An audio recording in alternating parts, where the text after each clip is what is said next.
Welcome back to the channel, everybody. Today we got Diddy not guilty, serving 10 months, just waiting to walk. Let's jump into the video, y'all, and get the whole rundown. Let's go. Nowhere, we ain't going nowhere. She's back. Yo, I know Meek is texting right now. Hey, big head, come on, you got to do it in all caps, like he's shouting. Hey, big head, gotta do it. French, you could talk about Diddy now. French. French, you was hiding like you wasn't with the freak off. Stop playing, French. You could talk about it. He got found not guilty. All that shit was legal, man. All that going with the law. I don't care what none of you hoes say. All that crying Cassie did on the stand, they basically just said, yeah, he was treating y'all like prostitutes, paying y'all to... That's it. He ain't force y'all. He didn't coerce y'all. Did be last, but there's no beat your ass charge. I'm still standing taller than I've ever been, looking like a true survivor, feeling like a little kid. I'm still standing there. Fam, fighting for your life is one thing, but fighting for your life while the world watches, that's a different beast entirely. And imagine fighting for your freedom, your legacy, while having a $1 billion empire. That's a level of pressure most people will never understand. Sean Diddy Combs has spent his entire career at the top. A mogul, trendsetter, gatekeeper, worth nearly $1 billion, with ties to music, fashion, liquor, television, you name it. None of that mattered, because for 2 straight weeks, he wasn't the man in charge. He wasn't the executive producer of his story. He was a defendant. And just like O.J. Simpson, 3 decades earlier, Diddy's trial became a media storm, one of the most talked about court cases of the 21st century. Back in 1995, O.J. Simpson's murder trial gripped America, a beloved athlete turned accused killer. His courtroom battle wasn't just about guilt or innocence. It was about race, celebrity, and power. And just like O.J., Diddy's trial wasn't confined to 4 walls of a courtroom. Was played out on Instagram, Twitter, TikTok, blogs, and news broadcasts worldwide. Every move, every testimony, every reaction, all of it dissected in real time by fans, haters, lawyers, and the entire hip-hop community. In today's video, we'll break down every single day of this historic trial in 30 minutes, from the jury selection to the shocking testimonies, from Diddy's own reaction in court to the moment the verdict was read this morning, and why it left so many people stunned. We'll compress 2 intense weeks into a powerful story, because in the end, would the state finally bring a mogul down? Or would Diddy rise above, untouched and unbothered once again? But before we go over this one, I want you guys to remember, I won't give you no anger. I just give you the story. So with that being said, make sure you like, comment, and subscribe. We'll jump right to it. Diddy was more than a rapper. He was a mogul, an icon, a billionaire. But behind the luxury cars, celebrity friends, and $1 million parties were rumors. Ugly, dangerous rumors. In November of 2023, it all came crashing down. Cassie, his longtime girlfriend and former artist, accused him of years of abuse. That lawsuit opened the floodgates. Within weeks, over a half a dozen more lawsuits were filed. The federal government got involved. By March of 2024, federal agents raided Diddy homes in Los Angeles and Miami, searching for evidence of trafficking, illegal substances, and firearms for the first time. The Teflon Don of hip-hop looked vulnerable. Everybody just looks great. I think it's a collection. Yeah, head to toe. Describe to me, what's the inspiration behind your outfit tonight? Was it an all-white party? Angelic, and not really try to overdo it with the theme, but just, have it be more sophisticated and more minimalistic. That's right you are. And please tell me about your look tonight. You look amazing. I'm wearing head to toe Tom Brown, and I just wanted to be, at my Sunday's best, suited and booted. I always wear a dress, so I wanted to try something different. And it's just like everyday life for us. Yeah. You angelic all the time? Mm-hmm. Final question. Is there anything that you may want to confess tonight before you go in? Keep everything right here. Or right here. There you go. That's how you do it, right? Yeah. Y'all have an amazing time tonight. Sean Diddy Combs' ex-girlfriend Misa Hilton posted a compilation of short scenes from a raid inside the rapper's Los Angeles home. A law enforcement source told CNN the raid was connected to an ongoing sex trafficking investigation. Hilton uploaded the heavily edited footage on Instagram on April 3rd, criticising the, quote, overtly militarised force used against her son Justin and Combs' other son Christian, who were at the home when it was raided. A senior federal law enforcement official told CNN heavily armed teams from Homeland Security Investigations searched Combs' homes in part because it was believed there were armed private security at each of his residences. No criminal charges have been filed. June 16, 2025, the jury selection began. The courtroom was tense with heavy security and dozens of reporters. Both legal teams fought over jurors, bias about wealth, celebrity, and power. By June 18th, the jury was locked in. Opening statements kicked off with the prosecution painting Diddy as a predator who used his fame and influence to control women for decades. The defense struck back, claiming the allegations were lies, motivated by money, revenge, and opportunities. And just like that, the stage was set for one of the wildest celebrities' trials in decades. It got to the point where one of the jurors had to be kicked out. It seemed he had some inconsistencies on him actually living in New York. And the great reporter, who go by the name of Mona, had disclosed the details. Just stepped out of the courtroom, and moments ago, juror number 6 on the Diddy trial was kicked off the jury, with the judge saying there's reason to believe that he intentionally deceived the court so that he could get on the jury. Now, the issue over juror number 6 has been looming all week, and it all started with an offhand comment he made about living in New Jersey. So juror number 6 is a black man who's 41 years old and from the Bronx.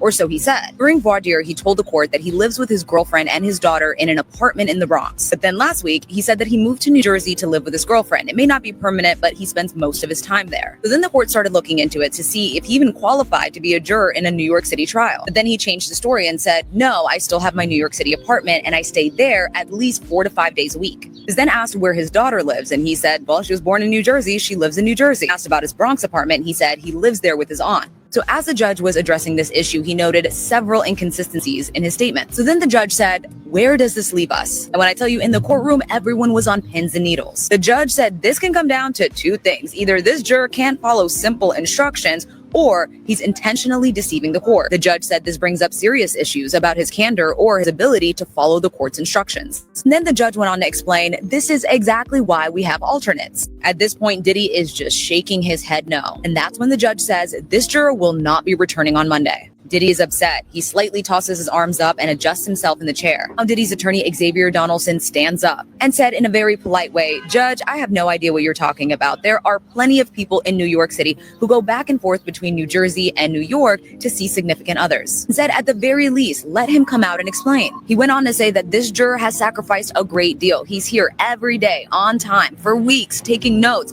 And then he threw shade. He said, this one is attentive. I can't say that for all of them. And then Xavier Donaldson, who is black, said, there is something I have to say, something I am obligated to say. In my 25 years practicing here in the Southern District, I have never seen a jury this diverse. He said, this is proof that we are moving in the right direction and that actually since 1990, we've been moving backwards. He said, clearly this man is competent. He can read, he can write, he has a good job. This is not a good look. At this point, Diddy is nodding in agreement. And then Xavier Donaldson says, I don't like to play the race card unless I have it in my hand. I'm not saying I'm playing it now, but the facts are the facts. Then Diddy's lead attorney, Mark Agnifilo, stands up, said, I just want to say for the record that there is a difference between principal jurors and alternates. Then Brian Steele stands up and says, I just want to say that this information has been known since the jury selection process. And it's funny how now that jurors have been making faces and reacting, does it become a problem? I don't know about all that because remember, it was an offhanded comment that this juror made last week that sparked all of this. And now one of the prosecutors is responding to Donaldson, saying that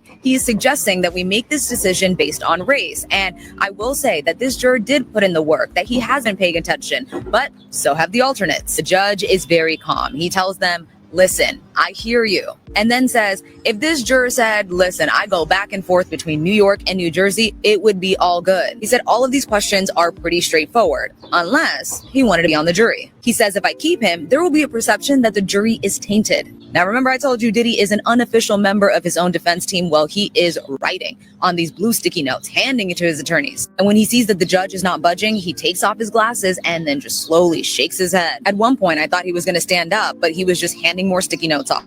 Now, it doesn't seem like the judge is going to change his mind, but he said, if anything changes, I will let you guys know. And then Diddy turns to his family. His sons, Justin and Christian, were there, and his mom. But usually in court, particularly in the afternoon, Justin and Christian are in their own world. They bring a notebook and they are passing notes back and forth. But today I noticed, especially during that part, they were attentive, even leaning in. So Diddy mouths something to them, but he doesn't look defeated. He just looks like, man, Clearly, this is a big blow to the defense. To put it into context, juror number 6 is one of 8 men on the jury and one of 2 black men. And on day 1, the prosecution called their first witness, a former personal assistant who worked for Diddy from 2002 to 2006. She described parties filled with underage girls, drugs, and violent outbursts. The defense grilled her, pointing out inconsistencies in her past statements. And day 1 ended in shockwaves. The public realized this wasn't just rumors anymore. It was real, and it was dark. Day 2, the accuser returns. Cassie took the stand via video testimony. She described the toxic, violent relationship where she was isolated and abused and controlled. The courtroom was silent as she spoke about the allegations, including being trafficked for parties and forcibly kept from leaving. The defense tried to suggest she was lying for financial gain, but Cassie held firm, leaving jurors visibly rattled. A little bit of a break. Cassie just testified for about an hour and a half. She walked in with a brown fitted dress on. She was clearly visibly pregnant. She began by talking about how frequently she was abused when asked by prosecutors. She said things like too frequently and said that she had knots on her head before, busted lips, swollen lip, bruises, that these things were normal for her. When asked about what is a freak off, she talked about it being an experience where Combs watched Ventura have sex with other men. And she said that she learned about this concept within the first year of their relationship. Why she went along with it. When asked that question, she said, I was 22. I felt a sense of responsibility. I was confused, nervous, wanted to make him happy. So this is only the first hour and a half of her testimony. We're taking a lunch break, but when we come back, I'm sure we'll get more into the details of their relationship. Remember, though, this is a case about a criminal enterprise, sex trafficking, racketeering. So they're laying the foundation as to the relationship between Sean Combs and Cassie Ventura, Cassandra Ventura, but it's moving kind of slow right now, but we'll be providing another update when we get more. Now, day 3 was considered the security guard's bombshell. A key moment came on day 3 when a former security guard granted immunity had testified that he saw underage girls at Diddy's private parties and witnessed violent altercations between closed doors. His testimony aligned with earlier witnesses' accounts, shocking even veteran court reporters. But day 4 through 6 was cross-examinations and defense strike back. Now, Diddy defense team was known for their aggressive tactics. They struck back during cross-examinations. They questioned witnesses' motives, dug into past legal settlements, and argued inconsistencies. On day 5, a character witness described Diddy as genuine, disciplined, and incapable of the things he was accused of. And at this point, people wanted to know, was Diddy being railroaded? But then day 7 through 9, surprising twist came. In a shocking move, the prosecution introduced evidence of alleged hush money payments made through Diddy's management firm. The defense disputed the documents, claiming they were misinterpreted business transactions. Tension peaked as jurors appeared visibly conflicted. But then the next day was closing arguments. Both sides delivered emotional closing statements. The prosecution asked the jury to hold the powerful accountable, while the defense called the case a media circus fueled by lies. The courtroom was packed, and it was the last time Diddy would speak publicly before the verdict. They're closed, and at the very end, attorney Mark Agnifilo asked the jury to acquit Sean Diddy Combs of all of the charges and to send him home to his family. And with that, you know, there are listening rooms because the main courtroom is packed. That's where I was this morning. And then there are these overflow rooms. There are multiple overflow rooms packed full of people from the public, from the media, so many people converging on New York City because of this trial. And in one of the rooms, I can confirm to you that when Mark Agnifilo finished, the room erupted in cheers. Everyone in the room, and attorney Mark Agnifilo asked the jury to acquit Sean Diddy Combs of all of the charges and to send him home to his family. And with that, you know, there are listening rooms because the main courtroom is packed. That's where I was this morning. And then there are these overflow rooms. There are multiple overflow rooms packed full of people from the public, from the media, so many people converging on New York City because of this trial. And in one of the rooms, I can confirm to you that when Mark Agnifilo finished, the room erupted in cheers. Everyone in the room started cheering loudly, clapping. When his closing argument was finished. Mark Agnifilo giving that close on behalf of Diddy's legal team. Numerous lawyers taking part in this process for him. And from what we understand, Diddy was quite pleased with that closing argument. Now we're in the government's rebuttal. So that is currently taking place in the courthouse behind me. Diddy's trial happening At the very top floor of this building, we're in the Southern District of New York, and they actually have two federal courthouses, Michael and Ashley. This is one of them, the larger one. It is beautiful inside, and it is very hard to get a seat in that courtroom. But I will tell you, when I was in there this morning, Diddy looked to be in very good spirits. I saw him looking back at his children right before court started, giving them a big smile.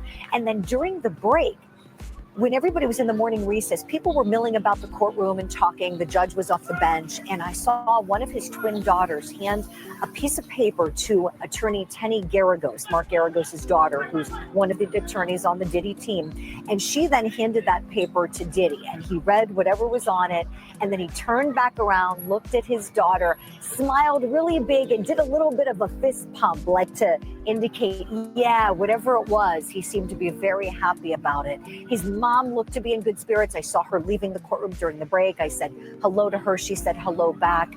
They all seem to be really leaning on each other, relying on each other for support, as his freedom, Michael and Ashley, is on the line. If he's convicted of that sex trafficking charge, it could be 15 years mandatory. Next was jury deliberation and verdict day. The jury deliberated for 14 hours over 2 days. And finally, at 9:30 a.m. this morning, the court announced the verdict. Cameras were banned inside, but reporters packed the courthouse. The verdict, out of the 5 counts, he was found not guilty on a RICO conspiracy, not guilty on S trafficking by force, fraud, or coercion, guilty on transportation to engage in prostitution, not guilty on count 4, S trafficking by force, and guilty on count 5. Transportation to engage in prostitution. And since there is no mandatory minimum, Diddy is expected to receive time served and walk free. Well, at least by the end of the year. Word spread across social media. Diddy's coming home.